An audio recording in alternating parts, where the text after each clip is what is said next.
Hello everybody, K-Whip here, and welcome to the revival of a Destiny series called This Week in Trials.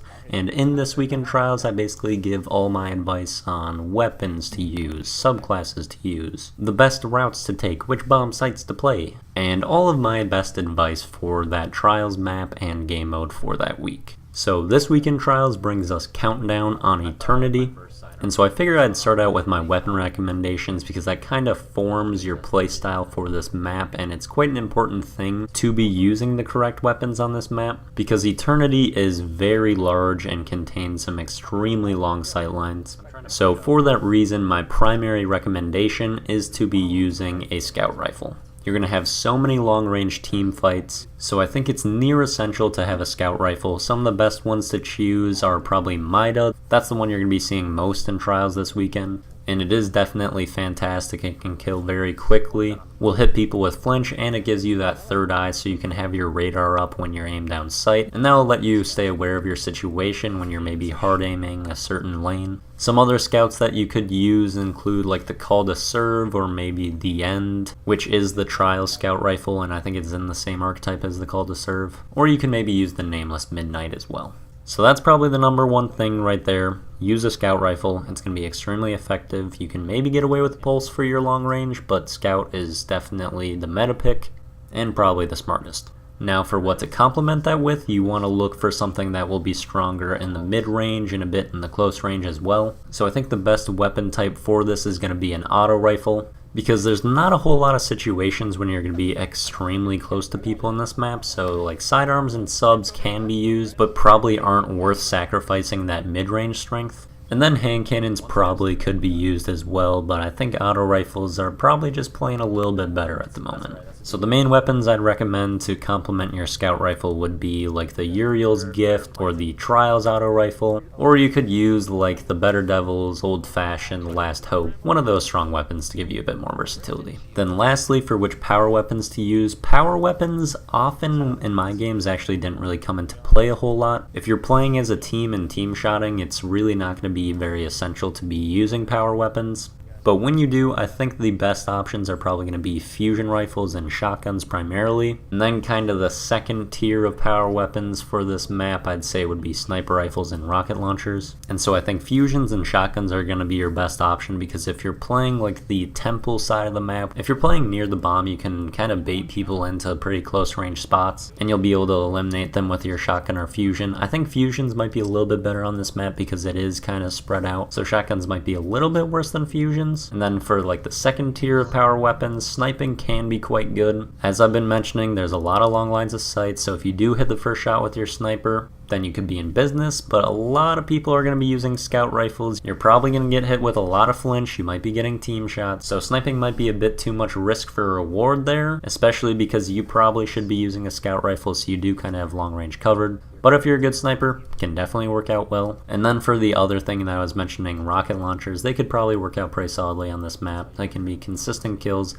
especially if you play around the bomb. If there's people that get pushed over to it to try to defuse, then you can fly on in with a rocket, kill them. Pretty easy stuff. Next I'm going to dive on into some subclass suggestions, and starting out with Titans because that's what I've been playing. I would say that Striker and Sunbreaker are going to be the best options. What is making Striker play so great on this map? Simply one thing. Pulse grenades. These are probably the best grenades in the game right now. They can do extreme amounts of damage very quickly. The grenades have a pretty good blast radius right now, so if you throw it into a middle of a group, because people are almost always in a pack, it can do stellar amounts of damage and get a lot of people weak very quickly. So simply just for pulse nades, Striker is a good option. However, its super, being such a close range super, is one you're going to have to be using a bit more cautiously on this map. It won't be smart always to chase down kills because it is so spread out and there's a lot of areas in the map where there isn't a whole lot of cover, so you got to be careful when you're using Striker, and it won't always be the greatest super for you. With Sunbreaker, however, that is a super that has a bit more range to it. And so if you want your super to have some more utility, maybe swap to Sunbreaker and it can be quite good, as you can pick people off from a bit farther away.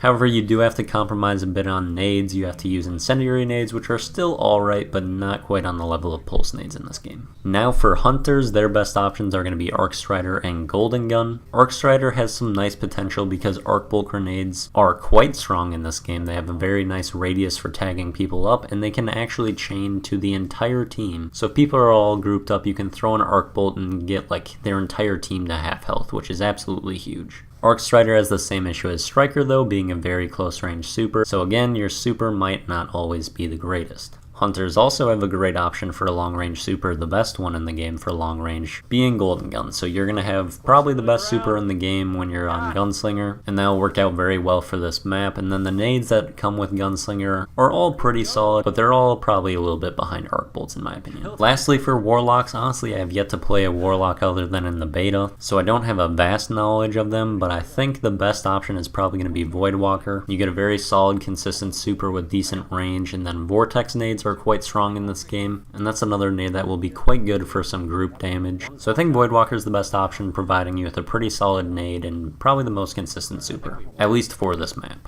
Now on to some advice for attacking on this map. I believe it is better to go to the temple bomb site on this map when attacking, so go off to the right, and then here is a location where you often have like a team group fight at temple, and I feel like the attackers do have a bit of an advantage here, because you can have a couple people up top challenging across, and then if you have a person or two come far right, like in this position I'm in, you can still have an angle on the enemies that are challenging in that front doorway, but you're a bit away from the team, so they have to challenge in multiple different areas, and it can confuse them a little bit. And I'd say when you are playing on this temple side, you really do want to come far out right here. A lot of times people just won't really pay attention to it, and it can allow you to get around them and get some nice flanks on people. And this outskirts area is a pretty strong portion of the map. And yeah, temple's probably just the stronger bomb site to hold because it's got a bit more cover than at Keyhole.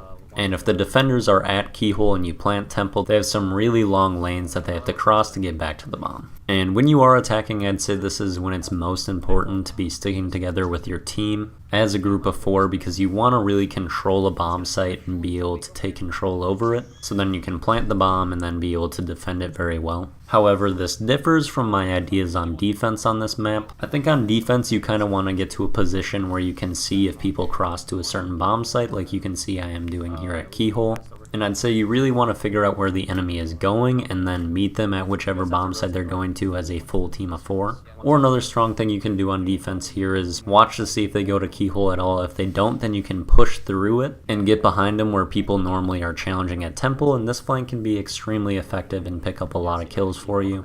And that can be a very strong strategy on defense. And yeah, on defense, really you just want to be very on top of rotations. Don't let people get open bomb sites. And if they do end up planting a bomb, you have to get there as fast as you possibly can because your time is very limited. But yeah, that's probably going to do it for all of my advice on this week of trials. If you're looking for some help in trials, I do stream trials with viewers on Twitch at kwhip_8581. The link to that will be in the description. So if you do want to try to play with me and go flawless, go ahead and give that a follow. I'll be streaming probably every single weekend trials with viewers. And yeah, I hope you enjoyed the video. Thank you for watching, and see you later.